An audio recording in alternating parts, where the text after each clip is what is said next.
아침 말씀. 오늘 본문 말씀은 열왕기하 6장 1절에서 14절입니다.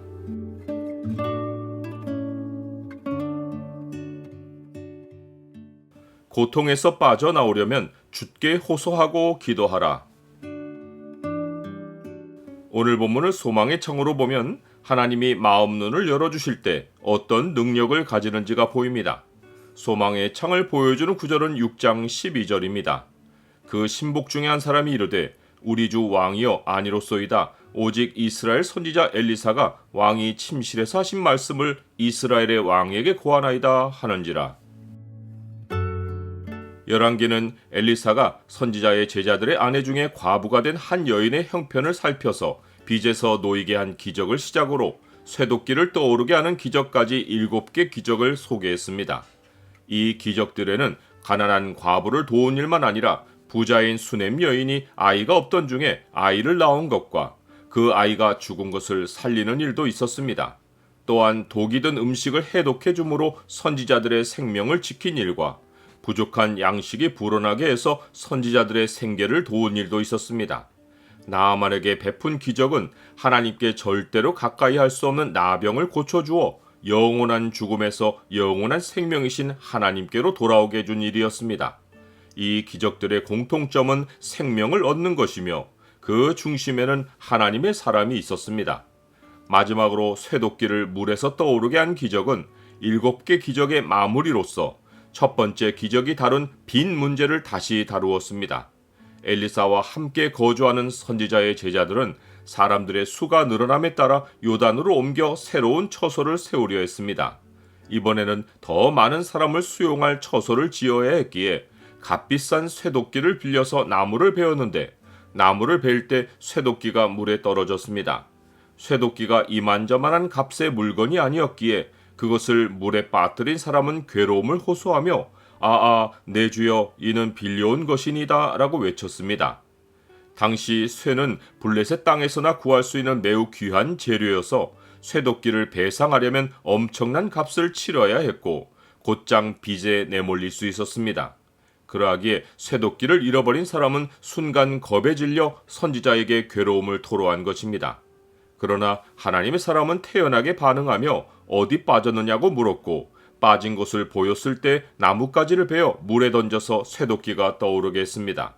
마치 나뭇가지가 자석이라도 된 듯이 쇠도끼를 바닥에서 끌어당겨 올린 것입니다. 엘리사는 쇠도끼를 빠뜨린 사람에게 그것을 집어들라고 했습니다. 이것은 도무지 물리적으로 설명이 안 되는 현상이었습니다. 하지만 이 기적만 아니라 앞에 6번의 기적도 어느 것 하나 이성적으로 설명할 수 있는 것이 없습니다. 모든 기적을 통틀어 내릴 수 있는 한 가지 결론은 하나님은 자기를 가까이하며 섬기는 자들의 생명을 보존하는 일에는 말로 설명이 안 되는 기적들을 아끼지 않으신다는 것입니다. 특별히 빈 문제가 7개의 기적을 앞뒤로 감싸고 있는 것은 하나님은 자기 백성이 절대로 돈의 노예가 되지 않고 죄에서 해방된 자유인으로서 하나님만을 섬기며 살게 해주신다는 것입니다. 이것이 나 외에 다른 신을 네게 두지 말라는 첫 계명 앞에 나오는 서론입니다. 하나님이 이 모든 말씀으로 말씀하여 이르시되 나는 너를 애굽 땅 종되었던 집에서 인도하여 낸 네 하나님 여호와니라. 너는 나 외에는 다른 신들을 네게 두지 말라. 빚 문제의 2번의 기적이 베풀어진 것을 보면 빚은 하나님이 기적을 베푸셔야만 빠져나올 만큼 자력으로 해결하기 힘든 심각한 문제임을 알 수 있습니다. 그러하기에 하나님의 사람은 스스로 돈의 노예가 되지 말아야 하며 혹 빚을 져서 고통을 겪는다면 간절히 하나님께 호소하여 놓이게 해달라고 간청해야 합니다.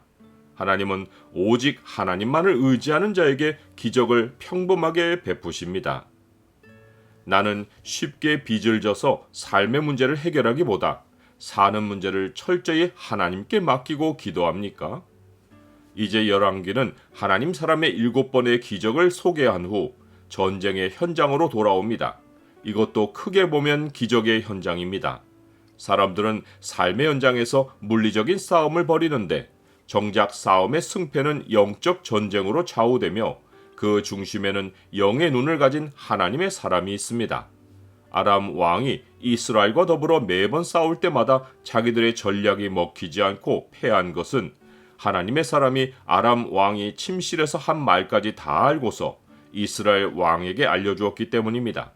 이에 아람 왕은 사람을 보내어 엘리사를 잡아서 없애려고 했습니다. 이것이 모든 시대에 사탄이 참된 하나님의 사람들을 핍박하고 제거하려는 이유입니다. 그러나 싸움의 승리는 하나님께 달려 있기에 하나님 사람의 자세는 견실하게 주의 일에 더욱 힘쓰는 것입니다. 우리 주 예수 그리스도로 말미암아 우리에게 승리를 주시는 하나님께 감사하노니 그러므로 내 사랑하는 자들아 견실하며 흔들리지 말고 항상 주의 일에 더욱 힘쓰는 자들이 되라. 이는 너희 수고가 주 안에서 헛되지 않은 줄을 알미라.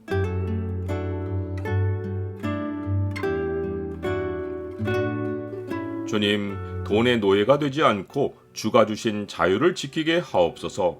주는 주를 사랑하는 자들의 생명을 보존하시오니 혹 돈이나 환경의 고통에서 빠져나오지 못해 주께 호소하고 기도할 때 기적을 베푸시어 환난에서 구원해 주옵소서.